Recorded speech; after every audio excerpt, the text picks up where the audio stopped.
Greetings and good tidings, you good people. Welcome to Stone by Stone, an Edgewater Castle podcast, where we peel back the layers of the beautiful game like the 32-paneled onion that it is.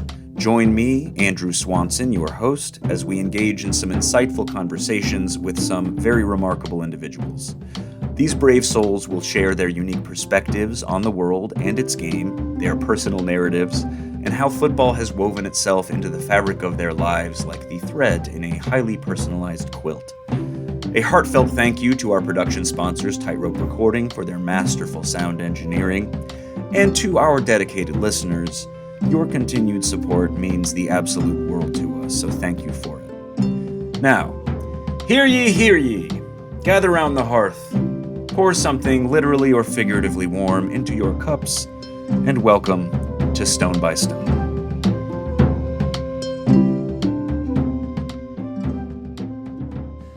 Ladies and gentlemen, welcome back to Stone by Stone. I'm your host, Andrew Swanson, and I am very grateful to be joined here today by Coach Sean Phillips. Sean, welcome. Thank you. Yeah, thank you for being here. It's a pleasure to have you. You've obviously been in the Chicago soccer community for quite a long time, and we met a long time ago when I was sort of starting this club. And we're going to get into sort of what all those years of experience in town have kind of brought you and, you know, the enlightenment you now have being in the city for so long, working in the game of soccer. But if it's okay with you, I'd love to sort of like learn a little more about you and start at the beginning if that's okay. Yeah, of course. Awesome. Starting off, where did you grow up?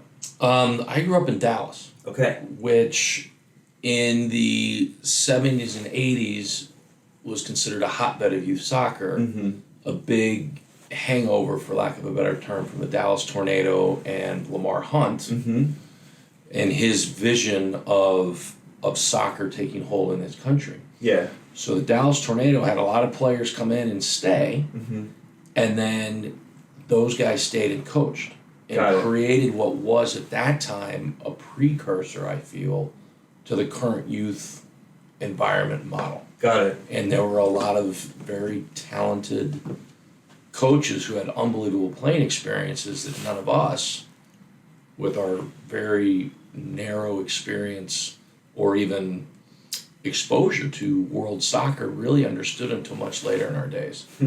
But for those who may not know, what was the Tornado? What league was that playing in? So I'm old enough. The Dallas Tornado played in the NASL. Got it.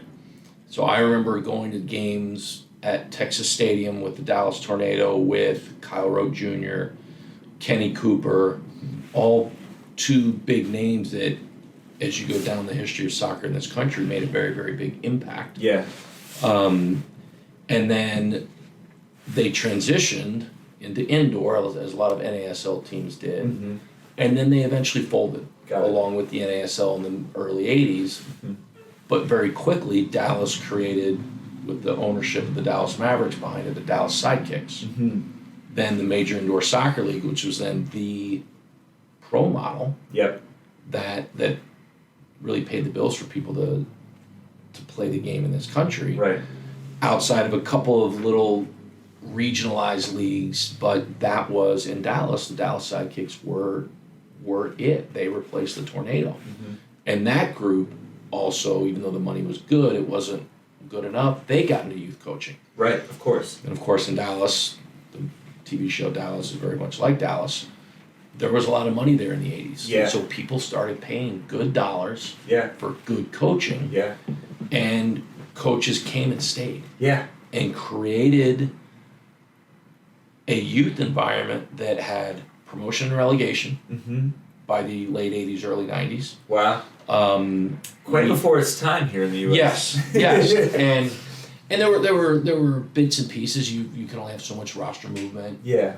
But a lot of that came from the Tornado and the Sidekicks leaving all these really good coaches who had, for that time in the U.S. soccer world, a lot of worldly experience. And that's kind of where I think I was very fortunate compared to some of my peers who grew up in Omaha, Nebraska in the 70s and 80s. Right. Louisiana, Oklahoma. I mean, some of these other states that didn't have this concentration of international experience, which at that time was the experience that we needed. Mm-hmm. So I have so many questions about that, because I think about like environments a lot, right? Ecosystems of soccer that exist geographically in different places, right? And there's a lot of them, obviously, that are very famous worldwide, overseas, where like the system is just built around the game more, right? But to hear about ones like Dallas and, you know, like Denver, it seems like has sort of like Colorado has sort of an interesting youth soccer system too. It's really interesting to hear someone who was sort of there. Do you want to check that real quick? No, just to check in. It's fine. No, it's not that important. Okay. Nice. That makes me feel great about myself. So do you think that it is the international component of that, of having these players that come from other places to end up in Dallas? Or do you think it's just that the sort of circumstances were right to have this team fold and have these pros need a way to live, and so that led them into coaching and that built the youth system? I think Dallas at that time was also a very young city. Right now that I've lived in Chicago for 20 years, I had the experience of when I first got here, the men's game being such a powerful force all the way down to the youth, I felt was a product of Chicago just being an older city with a lot more immigration and different cultures. And as I got here, I started to figure out this club team represented this culture, this one represented that culture. Yep. Dallas, a friend of mine used the term, it was very much so when I was growing up there, it's changed dramatically now. It was a culturally devoid suburb. Everybody went there in the 60s. Yeah. It was a boom town. Yeah. Oil, cotton. There wasn't a lot of culture to it, for lack of a better term. It was very bland. And so you had all these internationals come in and really set something from the ground up. But the trick for them was it all stopped at U19. Yeah. High school soccer didn't really exist at that time in the state of Texas. The football coaches didn't want it to happen. Of course, yeah. So the club structure was built without a scholastic structure in place. So the club structure, I felt, was the most dominant piece. It wasn't until after I had left high school. When I was in high school, you couldn't play varsity soccer 2 years in a row if you played on a club team. Wow. And on top of it, high school soccer for the public schools was mid-January to mid-March. That was it. Wow. The private schools it didn't matter to them. I was a private school kid, so football season would end. Yep. And if you wanted to play high school soccer, we started mid-November. So we played November, December, January, February. So private schools, which for everybody in Chicago at that time weren't allowed to participate with with the public schools. They were separated. Of course, yep. So there was almost another little separate soccer ecosystem there. Yeah. My entire club team, the Comet 73, all but 4 of us went to private school because we all wanted to play all year round. Yeah, of course. And so that was a unique dynamic as well. Man, that's so interesting to me, because I think also, like, you have to think about, when you think about, how the youth systems work in other countries where, like you said, the scholastic component isn't really a part of it to the degree that it is here, right? In athletics at all. Overseas, when you think about the fact that there's mostly just, if you're really, really good, you're playing in a youth club or academy, and that's where your soccer's played, Yes. Doesn't matter if you go to high school or not. Correct. You're not playing with them, you're playing with Barcelona, right? And to realize that it's almost because it's such a American football dominant culture that almost allowed that to happen in Dallas, where the coaches were you're not allowed to play high school soccer because we want you to play football anyway. Well, and really, I'm sure you're enough of a student of the game in this country. Soccer was very, very big between the 2 world wars. Yeah, of course. Right, especially in a Chicago or a St. Louis or New York or Philadelphia, the older, more established cities. But it got squelched. Yeah. For a reason would probably take a whole nother podcast to explain. I'm sure it would, yeah. But it was very much the same in Texas. Yeah. not the most welcoming to the outside. Correct. And to the Correct. old world and so on. Yeah. Correct. And so the understanding we all had was soccer was pushed into the winter by the administrators in the scholastic system because they didn't want any boys taken away from American football. Yeah. And the state of Texas is completely believable. But again, it led to a very powerful and advanced youth structure. Whereas when I would sit there and I would compare it to Chicago once I got here, there was no men's team component to it. Yeah. Whereas when I got to Chicago, we recruited several guys at UIC over the years, especially when I was an assistant, that didn't play in the traditional club system because they were within their ethnic community, and they would, they might be 15, but hey, that kid's good. He's going to go play with the men's team at the ODM or out in the Metro League or the National League in the summer or the winter. Or excuse me, summer in the spring and the fall. Wow.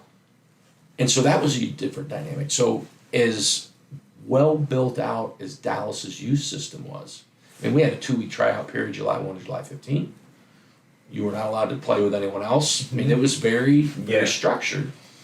And it produced a lot of very talented full national team members that ended up representing the U.S. in 88 and 92 and 96, excuse me, in 88 and 92 Olympics. And then once we qualified for the World Cup, you started to see some of those players come through in the 90s. Wow. Who were a couple of those? Just out of Chad Deering would be one. Okay. Jeff Agus would be another. Yeah. Those are probably the two names that you really think about. And even there were some players, Oscar Dragicevic, and some of the guys that were kind of like in this in between. If they would have been maybe 4 years younger, they would have been household names in the early MLS days. But they just weren't there yet. Yeah, man, that's fascinating. So how long were you in Dallas all the way through high school and college, or did you did you leave after high school? So after high school, I was fortunate. I got recruited to play at Indiana University. Okay. My club coach was Chad Deering's club coach, and Chad had been at Indiana for a couple of years. So I had a really good tournament. I got identified. I went up there. So I was there for 4 years. And then when I was done, like a lot of people after college, I was like, where do I go? Because this would have been the 94-95 academic year. What didn't start yet? MLS started in 96. Yes, of course. Not quite there. And did the World Cup happen the summer before? It happened the summer before. So you had all of this energy going on. We're going back to that, by the way. Yeah. You had all this energy going on. But unless you were basically the top 1%, you had some of my teammates from Indiana got put into residency with Bruce Arena, the 96 Olympic team. Some other guys like, all right, we're going to jump into the A-League and go play for the Hampton Road Mariners. You had a handful of guys who were jumping into these leagues, but a lot of them still needed parental support. Yeah. To bridge that gap to 96. Of course, yeah. For the 10 teams. Right. Just so few players, really, And so you sit there and you look at that, because by that point, you probably, I think it was Trichu, Wendeschmidt, Vermees, Caligieri. You had a handful of U.S. guys that made it to Europe at any level. Yeah. Right? Yeah. Caligieri went with Hamburg, and that'll get tied in later. But Hamburg took them, right? So that was the unique piece. But unless you were there, Tab Ramos, I think, ended up in Spain after the 90 World Cup. So you had a handful of those guys, but you still had guys playing indoor. Right. You had guys... The spectrum, right? Or they would be in the A-League, the current USL Championship, doing A-League and indoor. I had friends from Indiana that did that. Yeah, of course. So got to piece the year together, Yes. Got to make it all work. I was not good enough to continue playing. Okay. So I moved back to Dallas, and my youth coach, I had him from basically age from U12 all the way through U19. Wow. He asked me after my team had finished playing, hey, can you kind of just help me coach the goalkeepers, because that was my position. Yeah. said, sure. So he had this group of Comets 81 was the name of the team. And that's kind of how I started coaching, was I would help him when I was back home. And when I was done playing, I went back and I was just kind of, what do I do, right? He called me, he's like, hey, look, that 81 group is pretty good. Why don't you come help us? Because by then they would have been U14, U15. Yeah. This massive complex known as Richland was being built on the Dallas County Community College space. It was a 10-field complex. A lot of space out there, I hear. Correct. Yeah. But the thing is, it was still in Dallas technically. So, Yeah. So they were building this, right? One complex where all the games at the elite level were being played. Yeah. So that got built as I was doing that, and I got into sports marketing and did a couple of different jobs here and there. But then during the 98-99 academic year, Coach Yeagley at Indiana, who I played for, he said, hey, I'd like you to come back.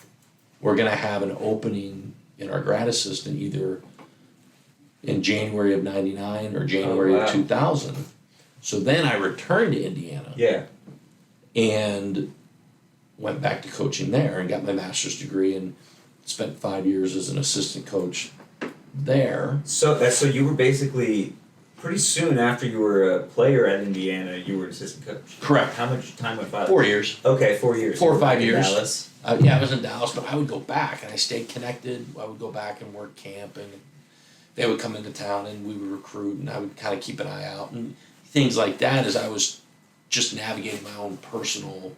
What's my own personal path going to be? Yeah, of course. Yeah, MLS has 10 teams. If you want a career in coaching, if you want a career in on the business side of it, there weren't a whole lot of opportunities. Yeah.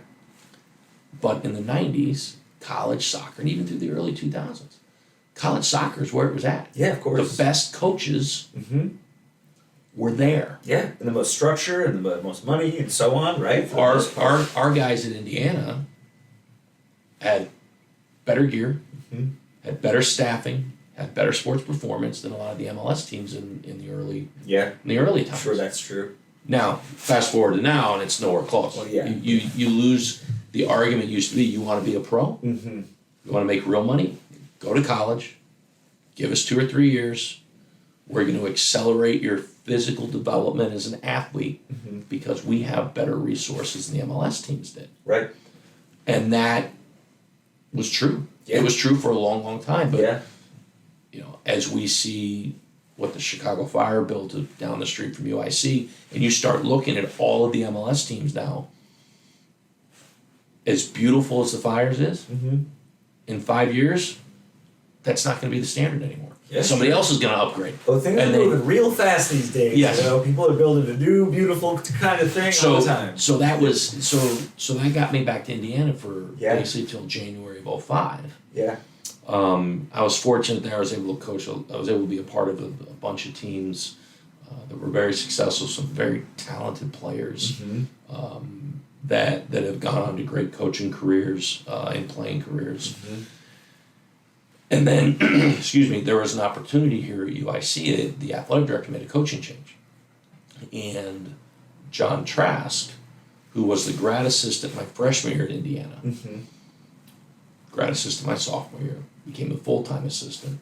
And after the championship in '99, he left Indiana to become an MLS assistant. And then he was ready to be a head coach. And so he grabbed the hold of the UIC job. He was born here, grew up in Wisconsin. Yeah. Real ties to the area. Yeah.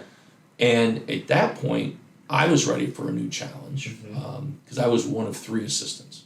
John asked me to come up here and try and build something and be his right hand, which was extremely intriguing to me. Yeah, of course. So I convinced my soon-to-be wife that in the 2 weeks that John got the job, then we were getting married, that 2 weeks later we should uproot from Bloomington and come here. Yeah.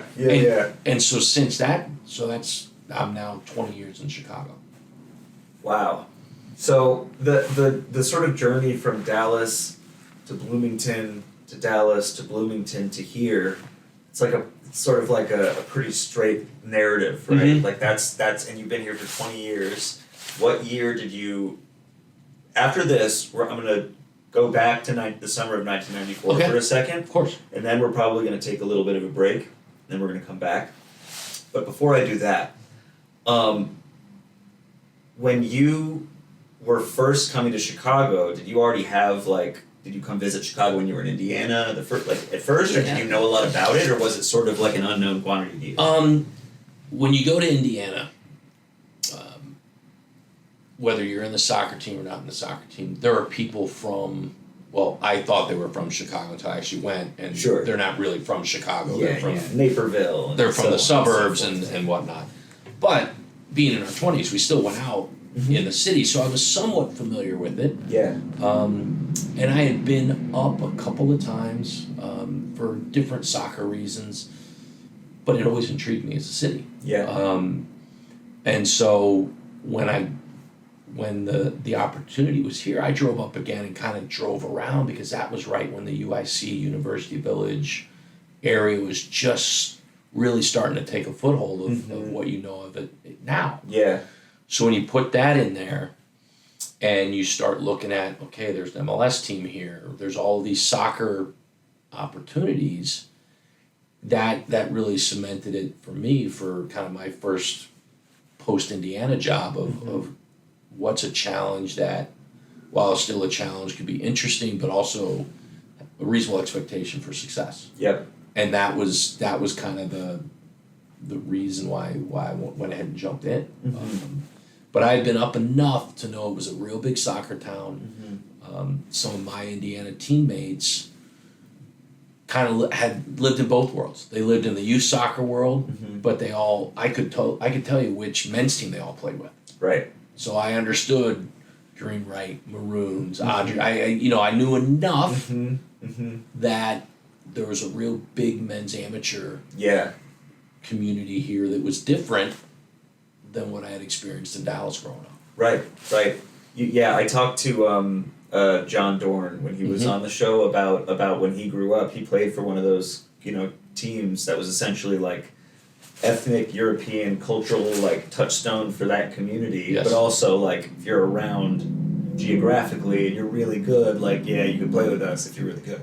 And so you have to sort of move from the U15s to the U19s to the men's team, and it's all a meritocracy soccer wise, right? Yes. It's amazing to me when we first sort of started making Edgewater Castle many years ago when we first met, that was sort of the example, right? The examples of success in amateur men's soccer here are essentially start your soccer team in the 30s based around your ethnic, community. Yes. And I was like, well, I'm too late to do that, so we got to come up with a different plan. But it's amazing to me how, the different areas of soccer's sort of history in the U.S., there are so many of them, and they're all kind of different and disconnected from each other, where like you just mentioned, players can sort of they can represent a college, and they can represent a ethnic community club, and they can also represent a different youth club that they got drawn into at some point, right? There's just so many different facets to it. Did you see any of the soccer games in 1994 in the World Cup? Yes, Which I was ones? fortunate. So my father grew up as a basketball guy. Okay. Player, coach? He was a very high-level basketball player. Actually was recruited by DePaul, but decided to stay home and went to the University of North Texas. Wow. So that circle moment then. yes, but that's how good he was. Yeah. He didn't know anything about soccer. Yeah. But he would watch, and then he figured out all the little the triangle offense. Well, Yeah, we have a yeah. triangle type of offense in basketball. We all talk about triangles and geometry in soccer, so he would just kind of do some of that with us. Yep. And he fell in love with it between myself and my brother playing. And then we took a trip with my club team to what was then West Germany in '89. Oh, wow. And he came with us, and we went to probably a club that you've got a soft spot for, a game with St. Pauli. Oh, yeah, you went to a St. Pauli game Yes. in the 80s? Yeah, '89. So Whoa, that's cool. They were in the Bundesliga. Yeah. And so he really fell in love with it. So once the U.S. got the World Cup in '94, Yeah. he was all in. He bought every ticket he could to the Cotton Bowl. Yep. And So the only game at the Cotton Bowl I couldn't attend was Brazil-Holland, the barn burner. That was the one game I couldn't get to. But I started with the U.S.-Switzerland game in Detroit. So we all left Bloomington, drove up. Oh, cool. There were actually tickets available 2 days before. That's when we decided to go. Yeah. I mean, that's how far we've come. Yeah, Now we're sitting there going. Can't imagine. So we go up for that game. I get to experience that, and then go back to Dallas, watch the games there. The most disappointing part was Argentina was there. But Maradona failed his drug test before he played the game in Dallas. Oh, man. That's too bad. So West Germany, South Korea was one. Nigeria, Argentina, I believe, was one. Spain. And I always remember South Korea because I was fortunate enough to play against South Korea's World Cup team on a tour. Oh, no way. Spring break of '94, a men's team that I played with. Huh. Made up of a lot of former SMU players and guys that kind of played in that A-League concept. Yeah. Or the APSL with the Colorado Foxes.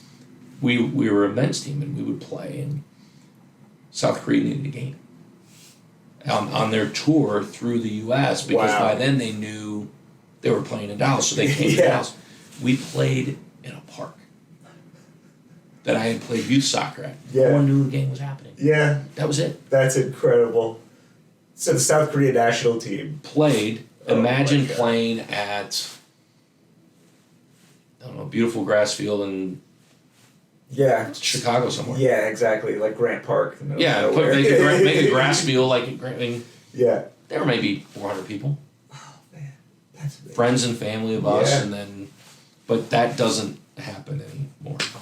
That would be the coolest thing ever. Like imagining even how quickly a place would just get flooded, especially with like social media and stuff like that. You know, if you were just sort of like, Human Son is going to be at Winnemac Park today. I think it would get pretty overwhelmed pretty quickly. So the '94 World Cup was really, really awesome for me in that sense. But by then, I was 21. Yeah. We were, at that point, I thought we were well on our way. But then you get the hitch, right? Again, I'm looking at this from the perspective of a kid that grew up going to NASL games at Texas Stadium. Have that league fail. Yeah. Major Indoor Soccer League. Great. Okay, but can we play real soccer? Right? It had a very important place in the development of the game in this country. But to get where I always wanted it to go, I knew we would have to have a league. Well, qualify for 90. Remember watching that game on tape delay. Tape delay on ESPN. Then we get the World Cup. We have the World Cup awarded to us. I think 10. Only 2 stadiums that applied got denied. That's how little interest there was. Yeah. Then we go through the '94 World Cup, and then you hear the league, MLS is going to have a year delay. And you're like, oh no, not again. But then it gets up and it gets running. And you start seeing it kind of go, and then it goes to 12, and then to 10. And then we all, there was that fateful night where it almost all ended again, except Lamar Hunt and Phil Anschutz and Robert Kraft all pitched in, created MLS some, and then now we've advanced to where we are. Survived, basically. So that 94, and then you have the 98 fiasco with the men's national team and everything, and all those dark, dark days that, unless you're really in my age range or a little bit older or a big historian, you kind of forget. And I that's why I kind of value all of these moments now is you don't, a lot of people don't recognize, or I tell my 2 boys who are 14 and 16 about those days, and they're like, what? Yeah. They have no idea. Yeah. Yeah, and I mean it's amazing how far it's come in an MLS standpoint, and like just the landscape of soccer in general, and the number of clubs and so on, and like or professional tiers of any kind is there's like a lot more happening now than there was even like 10 years ago, Right. in a lot of ways. Okay, we're going to take a quick break. Okay. And then we are going to come back with some more questions about, sort of college soccer in general, and then your experience at UIC. And then we're gonna go in a little bit to some of the players you've had the pleasure of coaching, what you're looking forward to about next year's World Cup, and we'll get into some rapid fire questions. Sounds good. Awesome, folks. We'll be right back. See you in just a moment. Ladies and gentlemen, welcome back to Stone by Stone. I am still your host, Andrew Swanson, and I'm very grateful to still be joined here by Coach Sean Phillips. Sean, welcome back. Thank you so much. Of course. So we're going to go into college soccer and a college soccer environment in the U.S. So as we were talking about a little bit before, compared to the rest of the world, we sort of have a unique relationship to athletics and education, or they have a very unique relationship to each other. Yes. And that the sort of like elite pursuits for athletes very often take them directly through educational institutions, right? So how long have you been the head coach for the UIC men's soccer program? I just finished my 15th year as the head coach. Wow. Okay.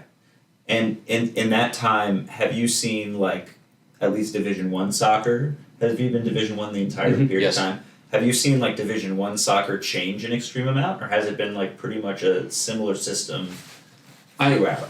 I think if you kind of look at the amount that the soccer dynamic has changed in the United States, we're just talking a lot about the professional level. It's had an impact on college soccer. Yeah. If you go back to, I was fortunate to play at Indiana University. My team had in that era, we had two guys represent the U.S. in the '98 World Cup. Yeah. From that group, right? Yeah. If you fast forward, one of my assistants, Alexi Carroll, he played at Indiana from '96 to 2000. So essentially in that, 96, 7, 8, 9, 96 to 99. So essentially the first 4 years of the MLS. Yeah. Where his semifinal against UCLA, if you look at the two teams, you could put together a full U.S. national starting 11, right? Yeah. Fast forward to now, for a number of, I still think are eventually positive reasons for soccer in the U.S. Yeah. It's completely shifted. When I first started playing, even when I was coaching in Indiana in the early 2000s, which would be the start of my college coaching career, the best players based in the U.S., outside of Landon Donovan and DeMarcus Beasley and that very small pocket of Project 40 guys, all went to college. 2-3 years. Yeah. Right? They all went there and got started. So it was very U.S. based, very, very high level, and a mandatory stopping point for guys on their way to becoming a pro or representing the U.S. And even if you look at the referees, if you wanted to be an MLS referee, you had to go through college at that time. Right, of course. That was the pathway. Yeah. But as the resources given to the MLS increased, and as the infrastructure was built out, and as Europe started to legitimately look at U.S.-based players, not as a one-off, but literally starting to send scouts in, and as I say, the money got real. Yeah, I was about to say, yeah. The sale of U.S.-based players got real. It shifted. Right? Yeah. They could smell it in the water from over there. Correct. They're like, okay. So while all that was happening, the top U.S. player, a year, maybe two, and that time is now it's homegrown contracts. You have USL Championship kids signing homegrown contracts. Yep. So as I sit here and I look at it as a college soccer coach, I need a difference maker. Well, at a place like UIC, your difference maker, even in the 90s and early 2000s, would sometimes have to be the special international. Yeah. Right? Right. Because if I gave my full ride that would consider coming to UIC would not be as good as a full ride going to Indiana. So I would then allocate that money maybe to an international. So you would see the mid-majors, to use that term. Mm-hmm. Their special players were internationals. Right. But the Blue Bloods in the early 2000s were the best domestic kids. Yeah. Well, the best domestic kids, understandably, if they're getting $75,000, $100,000, $150,000 contracts at 18 years old, I would look at my son and say, "You're not going to college. Yeah, You're going to go of chase course. this." Yeah. Right? Yeah. And so that shift has led to opportunities for more internationals to come in. Right. And so the college game has gone more international. Mm-hmm. There's a legitimate debate on whether that's good or bad for it, right? But at the end of the day, much like the MLS coaches, college coaches, especially at the Division I level, we can sit there and say we're paid to graduate kids and win games, but I know a lot more coaches that have been let go for losing games than let go for Not the team graduating kids. GPA. Yeah. You know, Yeah, of course. and at the end of it, that's part of it. So as long as the rules allow it, college coaches are going to do it, Mm-hmm. right? Yeah. So you've got that. If you just look at the traditional set of male soccer players that would come here. Now, also on the flip side, the improving reputation of soccer in this country has now created an awareness or an openness of, I'm not getting the pro contract I want. I'm going to leave. I'm going to go to the States, get the equivalent of a $53,000 a year, roughly, college education at a state institution, Mm-hmm. pocket that, get the degree, and then maybe I can go back and take my Division II or Division III Yeah. pro contract with my degree in hand. Mm-hmm. So all of those different dynamics are happening, and those are some of the things I think that are reshaping college soccer in this moment. Yeah. But as with all things college athletics, it's constantly on a pivot right now. Mm-hmm. So I think the evolution of college soccer has evolved just as our professional landscape has evolved. Yeah. MLS, USL Championship, USL League One, Mm-hmm. all of those being places where you can make a living. Maybe as you go further down the pyramid, the likelihood of it being a good decision to give up a college athletic scholarship versus a pro. But again, the homegrown contracts are real. Yeah, absolutely. And I think that, one of the things I find very, very important for a city like Chicago, which is the size it is and has the population it is that there needs to be as many open doors as possible for people to find their way into the system, right? Correct. And one thing that I think is really important to think about is that college soccer, there's Division I soccer in the Chicago area, there's a handful of teams, right?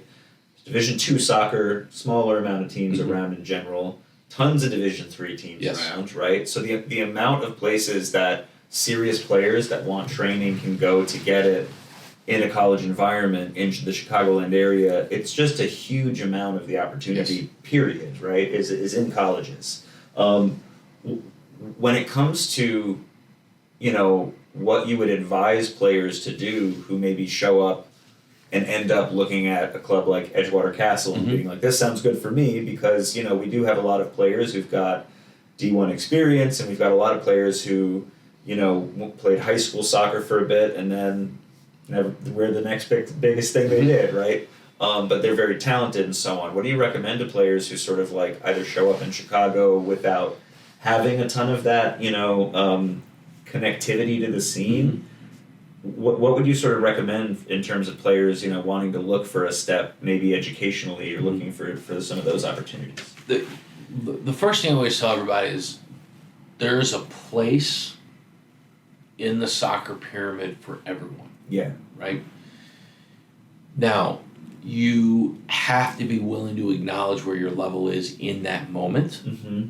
And if you want to go to a higher place, you also have to be willing to put in the work, both with the ball and without the ball. And without the ball, I don't mean in the weight room. Yeah. I mean, that's part of it. Sure. But I mean... You consider that more on the ball side of things. Yes, so, yeah. You have to play. you have to put yourself in the shop window. You have to. You don't want to sit there and go to a level that's too far below your talent level, but you can't walk around thinking too much is beneath you either. So you have to find that right window. And in Chicago, you have, in the city, and also just Chicagoland area, you have so many different platforms that if you hustle, you can find the platform for yourself. Yeah. Now, where is that going to take you? It's what do you want out of it, right? Soccer can take you in a bunch of different places. One of the great things about the game. Culturally, academically, travel, all of those things. But if you're literally just kind of picking your head up, looking around, find a place to play, right? Does a place like Edgewater afford a shop window? Yes. Now, as a player, you can grow with that team, whatever team it is. But you also, don't take this the wrong way, if a kid's good, he's good. He's gonna move. He needs to find a way to move on. Of course, yeah. That's just the club environment. From an academic environment, there are city colleges of Chicago. You've got junior college route. Yep. You've got, you had mentioned there are 4 Division I programs in the city. Then you throw Northwestern into the mix up the road in Evanston. Then you throw NIU into the mix out in DeKalb. Yep. That's D1. Now, as we talked about, you're competing against a lot of players there, right? Yes. Division II, we have Lewis. Roosevelt just transitioned. They're in their transition year to Division II. And then Division III.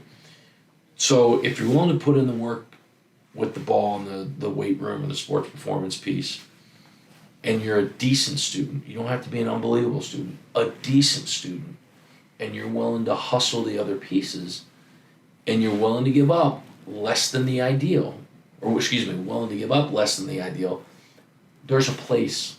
It's going to be hard. But, and again, anything in life that's worth it isn't hard at a certain level.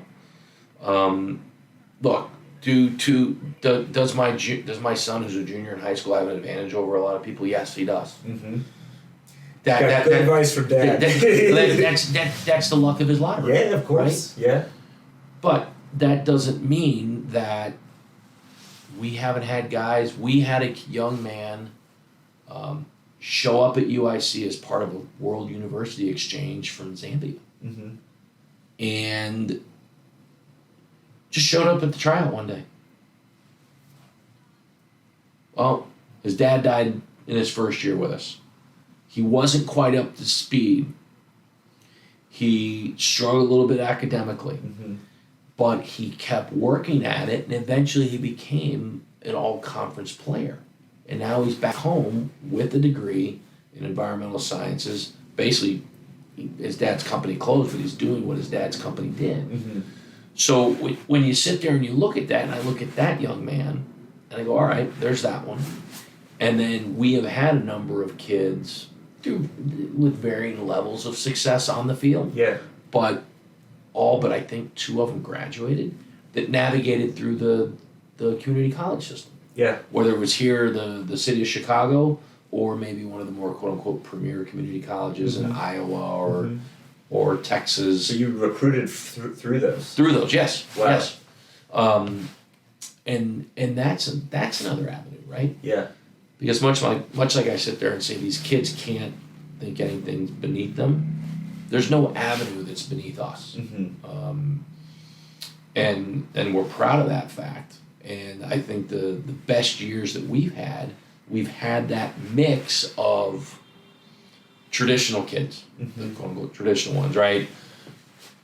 Grew up, went to a typical high school, played either MLS Next / Academy, or did high school in the fall and then played for the club team in the winter, the spring, and the summer, and decided to go to UIC. We've had those kids. We've had the junior college kids. We've had the kids that are kind of everything in between.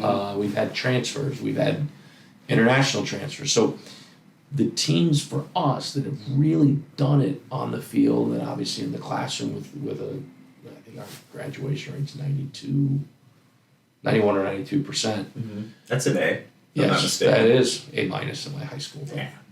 But you put all of that together, and those have been the teams that have been the best in those environments. Yeah. And it's Chicago public schools, it's suburban schools. I feel to do my job well, I need to look in all of those places. Yeah. So Absolutely. for those kids that are just kind of here looking for a way to get somewhere, they have to work harder than they think. Mm-hmm. But they also have to trust that there are others out there. It might happen tomorrow, it might happen 2 years from now. Mm-hmm. But that's the reward at the end. Mm-hmm. Is all of that work going in, and then find it at the end. But the avenues are there if you want, if you're willing to work and go down them. Yeah. It's a great answer.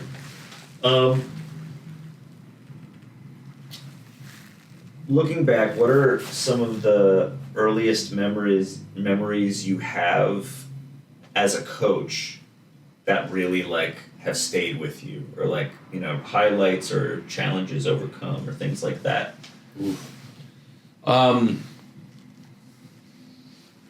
Well, I think one, I'm going to go chronologically here. Good. Right? Yeah. That group of Comets 81 that I worked with, Yeah. when they were 10 years old and I was 18, they ended up navigating at U17 to the USU Soccer National Championships. Wow. Which in that window of time was the top tier. Yeah. Yeah. Right?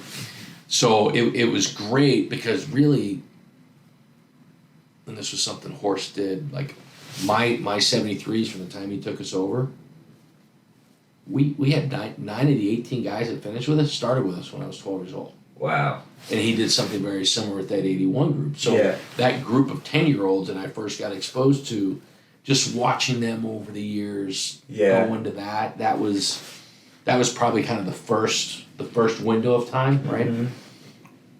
And then when I got to Indiana, we, in the fall of 2000, we had a goalkeeper he had been to 3 Final Fours, had 2 national championships. He tore his meniscus. Mm. And the guy who was supposed to be his backup had transferred to Clemson the year before. Mm-hmm. And so we have his backup, and then we have a kid that was supposed to redshirt. Colin Rogers is the backup's name. He and I had been working really hard over the spring of 2000 and then the fall of 2000.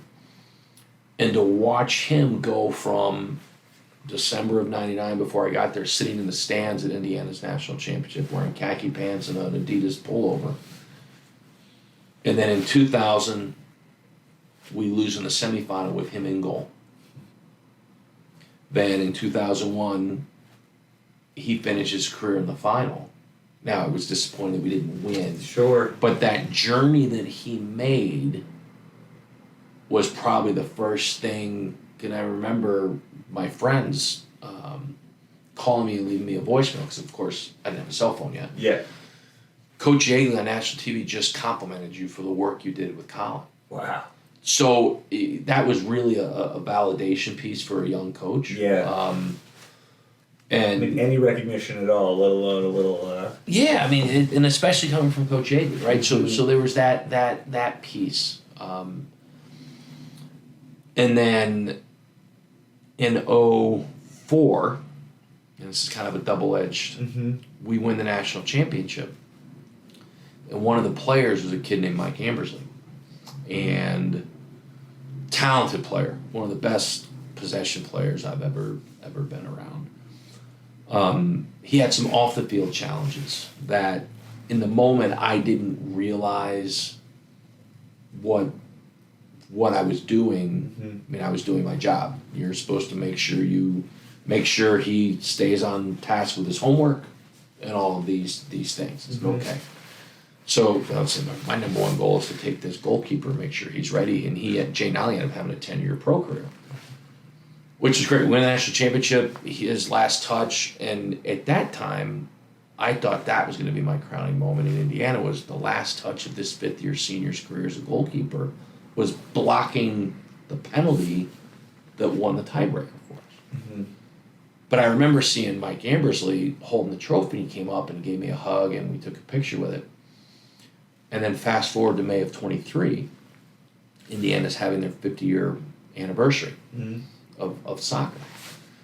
And you know, they have a golf outing. I don't golf. And so I went to the bar after with everyone, and I saw Brian Plotkin, the current West Point coach, Chicago area guy.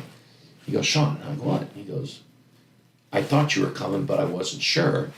Mike Ambersley is here. And he said, if I saw you, I needed to bring you over to him.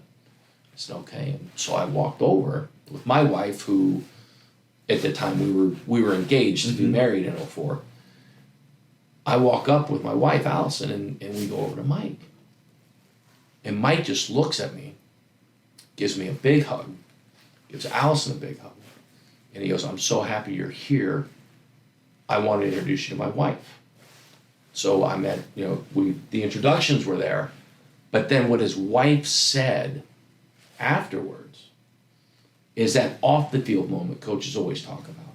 And she's like, once we decided to come, I asked Michael, am I going to get to meet this Sean Phillips guy? Because all he ever did was talk about how you helped him navigate that window of time in his life to where now he has a degree.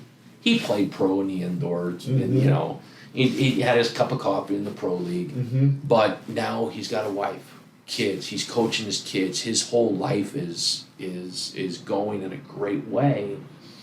And that was another little moment. So it was in 2, right? In 04 in real time, and then in May of 23, right? So those are probably, you know, from my IU time as a coach, right? I'm sure there's some other ones I'm forgetting. Yeah. But those windows there are you know, they're priceless, right? Yeah. So then we get to UIC and I'm sitting there going, all right, we're going to do this. And then over the course of time, in as an assistant coaching role, you sit there and you're working, and literally to have people look and say, that. 06, we get an at-large bid. 07, in 08, 07, we have to win the conference tournament to get into the NCAA tournament. Then in 08, we win, we get another at-large. No team at UIC had ever been in an at-large. So from an on-the-field window, getting to do those things were unbelievable. But again, in a moment similar to the Ambersley piece, that group of guys in 06, 07, and 08 were essentially the same group of guys. Fast forward to June of, I'm drawing a blank, June of 24. Out of the blue, one of them, Charlie Trout and his wife, Charlie's the head coach of the Puerto Rico national team, he puts together this group of, I think it was 10 or 12 of the guys were able to get back out to his house and to see, I mean, it was me and John Trask and our wives and our kids. John has 1 and I have 2. The best part was seeing our 3 boys, because John's is the son as well, running around and playing with that first group of players, playing with their kids. That was greater than those little tournament runs at the end of it. And I know it's starting to sound like an old coach, but those are some of those things, and I'm starting to see some of those moments come again as some of these guys are you know, this next group of guys that we were coached, because then I became a head coach, and I had to learn a lot as a head coach. And what happened was I had forgotten about those moments and how we got to those moments. I was so concerned with everything you thought.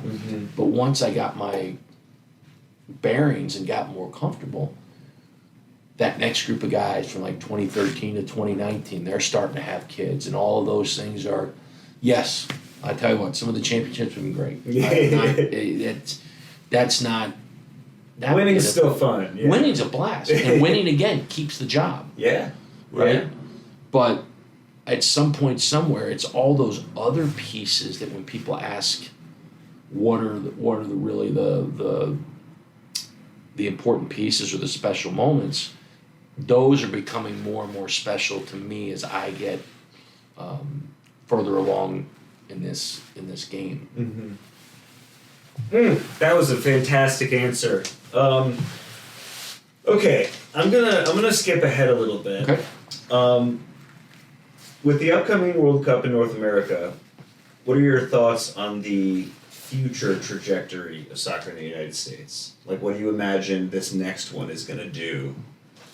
Put our minds forward to 2030. Okay. What do you think the impact has been of the World Cup in 26, and then years afterwards?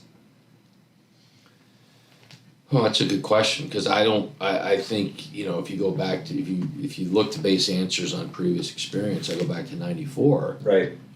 And I don't know if anybody in 94 would have thought in 30 years, Yeah. right? It's gonna be 34 teams. We would be where we are in the MLS right now. And to have I don't know if USL is quite a rival league from a resources standpoint. Sure, but at least to have the USL doing what it's been doing. Yeah. Damn near a system. Yeah, I don't know if somebody in 94. If somebody in 94 would have said that this would have been it, somebody would have said no chance. Yeah. Right? You're not going to be rivaling the NHL. You're not going to be. That wouldn't have been, because one of the things I'm starting to see now is the cultural piece that no amount of money can solve. Yeah. Right? Yeah. Starting to see the cultural piece.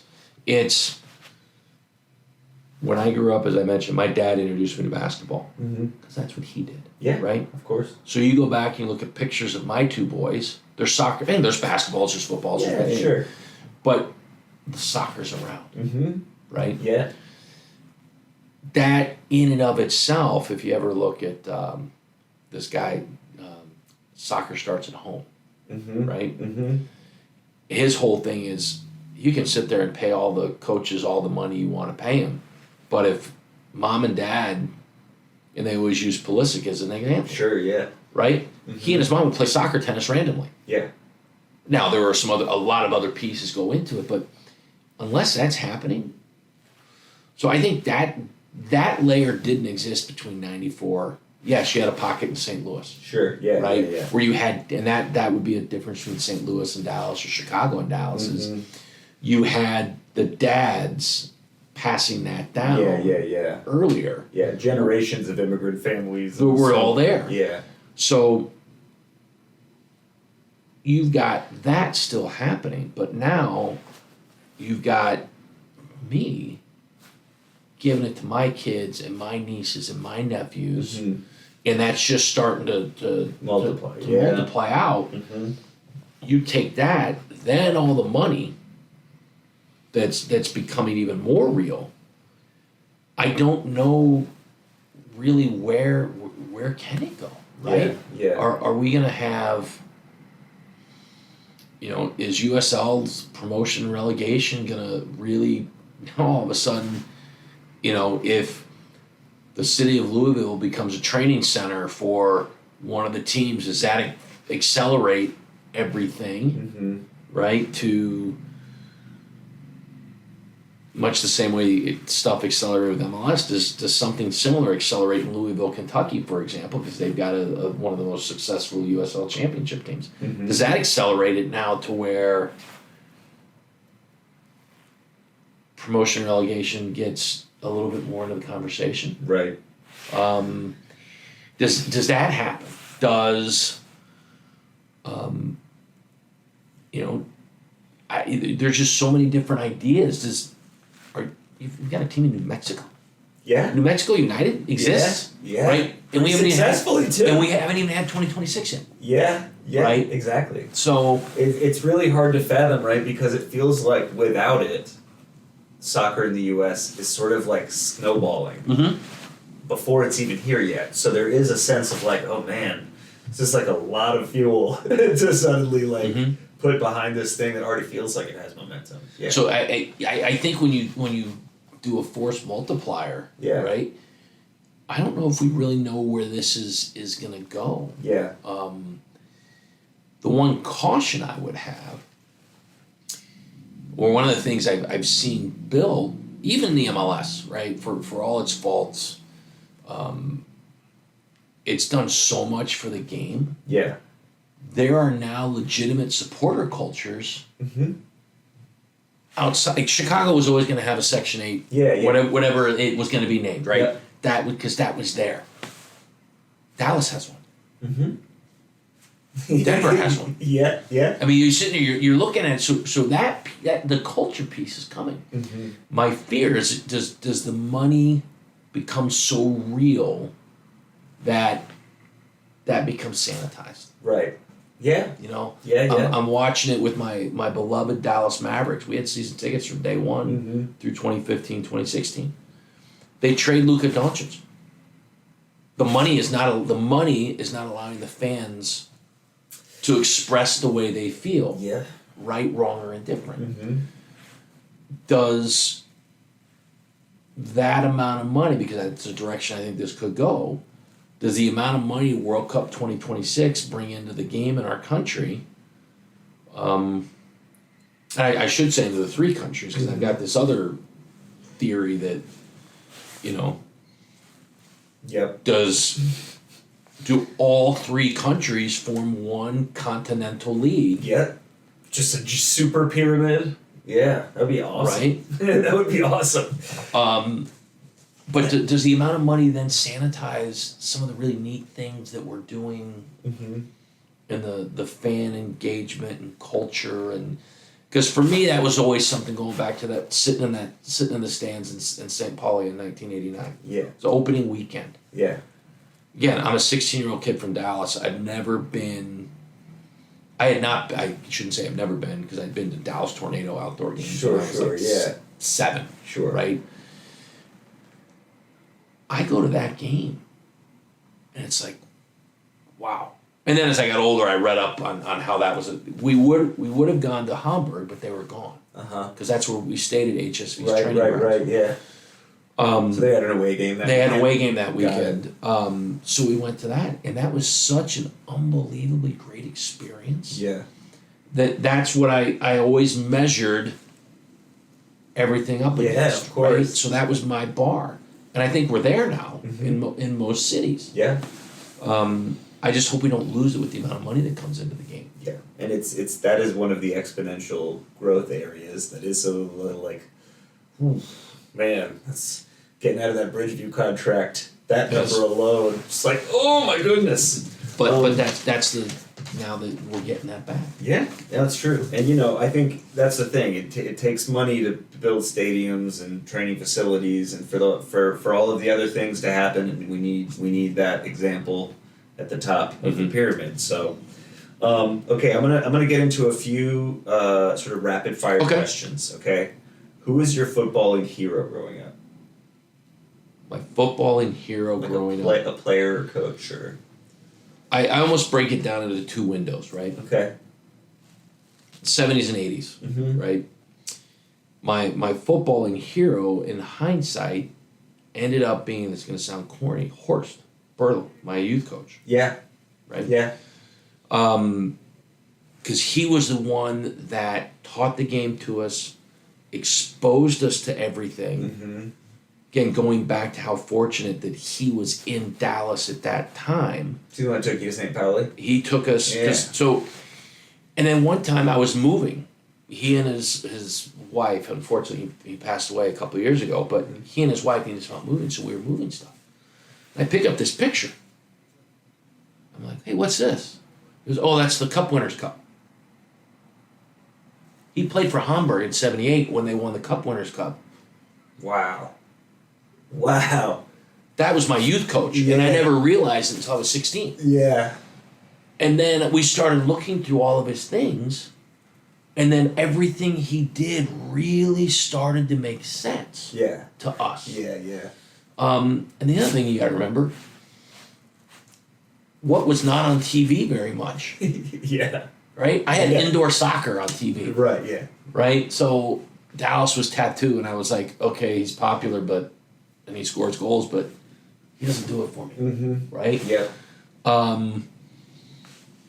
World Cup qualifier on ESPN, U.S. versus Costa Rica, when David Vinoli saves a penalty to keep us in the mix. Mm-hmm. The one game you would get on the weekend, because we lived in Dallas, we'd get one game a week on Univision. And you never knew what game it was. Yeah, just crapshoot. So hard to follow a favorite player. But now, then you compare Dallas to Chicago. I have friends my same age who knew a lot more about that component because the multi-generational culture that was here. Yep. They had the satellite TVs all set up and everything. So in that window, it would have been Horst just in how he molded us and really taught us about the game in a window of time where it wasn't really easy to find. This would do well as a Disney live action film, I think. Yeah. You know, I think we should pitch it to him. But and then as TV got more, the 90 World Cup, West Germany, I was really I was watching that one, the 86 World Cup. I was really watching that one. Yeah. And I was rooting for West Germany because of that experience. And so, Beckenbauer's time as a player was done. Yeah, but he was coaching. He was coaching. Yeah. So you'd have Matthäus, Schumacher, Bodo Illgner growing up as a goalkeeper. But then you really kind of start looking, and this is kind of the interesting pieces. A lot of these old college guys I watched playing, or maybe even I shared a field with, would represent the U.S. in 90 and 94. Yeah. Right? So you sit there and you start watching that. Maradona, I was like, I would put him in my collection, but I always say I have to have seen him play live. Yeah. And I didn't. I know. The one. So for me, it moves into Zidane. Yeah. Yeah. Zidane, I was fortunate to watch him play live a number of times. And so that is kind of he's my field player. Yeah, he's amazing. Have you seen there's a movie about him that is no words. I don't think even it's music. It's just like 30 cameras just following him silently through a game. No, I've heard about it though. It's very wild. Okay, final question. Who are the top 3 players that you've coached?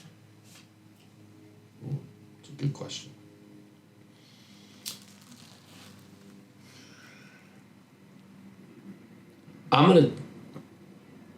Let me answer it this way. Okay. All right. I'm going to take goalkeeper. Great. Yeah. Right, because I was a goalkeeping specialist Of course. as when I first got started. Yep. And Jovan Bubonia would be 1. Okay. And just everybody sits there and talks about, Ederson and Allison and this new style of goalkeeping. He was doing that in 2004 for us, or 2005, 2006 for us at UIC. Yeah. Just playing out of the back, super confident. We would play 5 versus 2. Yeah. It would be our back 4 plus him against 2 front runners from the other team. And Yeah. it was so advanced in that window of time. Yeah. He was an All-American for us at UIC. Unfortunately, broke his collarbone the day before we left to play North Carolina in 2008. At that point, there's Generation Adidas contract discussion for him. But he broke it and then broke it again and just it never got going again. Yeah. And he was undersized. He was foreign in 2008 before TAM and GAM and of course. foreign slots could all be U22 initiative. before all of that. He would be 1. Jay Nolly from Indiana would be 2. An All-American, played 10 years, won 2 national championships. In Indiana was a two-time defensive player of the College Cup. And then Andrew Putnam, who came to us in 2013 after we had a bad couple of years, but he believed in what we were doing. And even though I was the head coach at the time, myself and then Ross Kane who is now the goalkeeper coach for Philadelphia Union 2, Mm-hmm. he and I worked with Andrew, me mostly in 13 for me completely, then Ross 14, 15, 16. Mm-hmm. He ended up going on a nice I think it was a 7-year pro career. Wow. With Real Salt Lake. Yeah. So I think from a goalkeeping perspective, those three. Mm-hmm. And then when we go into the field players, I have a little window of my time at Indiana from a chronological standpoint. It's tough for me to say that I coached them, because literally I was one of 3 assistants. Sure.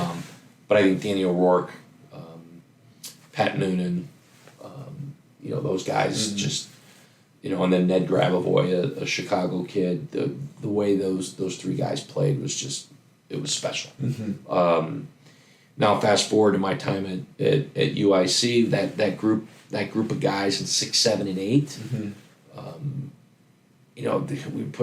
We put Baja Husidic in the Hall of Fame from that group, but he was almost kind of like he's the accolade guy, Mm-hmm. right? Mm-hmm. He's the accolade guy. He had a 10-year pro career between the Fire. What was the name of the team that Berhalter coached in Sweden? Hammarby. And then also with the Galaxy. So from that perspective, but again, that group of guys, Tonchi and Pavle, they're going into the MLS. They're trying to get in the MLS when the rosters are 18 and foreign slots. You got Cesar Zambrano, a Chicago legend, one of those kids that, at age 14 or 15 was playing with the men. Yeah. Went to Brother Rice High School. In today's age, the Fire is already identified at age 14. He's there, right? He signed a homegrown contract. Yeah, right? and so, even somebody like Bajo's younger or older brother Alan was probably the best total footballer of all of them. Mm-hmm. But as is the case, if you're missing a little bit of athleticism in that window, right? Yeah. So it's you sit there and you look at all those things, and then you fast forward kind of almost this next group of guys.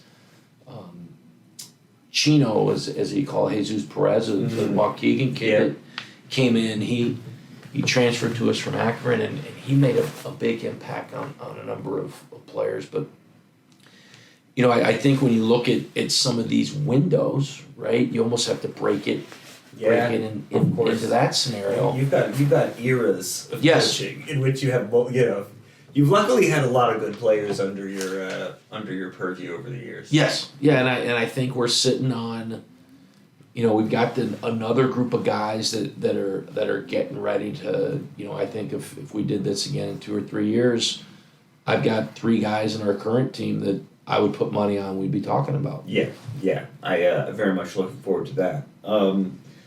Well, that's all the time we have today. We're right at the end of this interview. This has been like such a pleasure for me to sit down and talk to you and get to pick your brain a little bit more about the game. And yeah, I've gotta find the time to get you out to a Castle game this summer. Also, Excellent. Would love that. But thank you so much. Of course, my pleasure. Always a pleasure. Thank you so much, folks. Catch us at the next episode, and have a great rest of your day. Bye-bye. Ahoy there! Thank you for listening to Stone by Stone, an Edgewater Castle podcast. Be sure to listen to our next episode, or better yet, subscribe to our channels on YouTube, where you can find video versions of our episodes, Spotify, Apple Music, or anywhere else you get your podcast fix. We'll have a lot of exciting new content coming up throughout the year, and we want you to stay along for the ride. In fact, you should probably just follow us on all social media platforms also. Just to be safe. And with that, I leave you be. Enjoy the rest of your day. Thank you so much for supporting the club, listening to the podcast, and as per usual, go Rooks.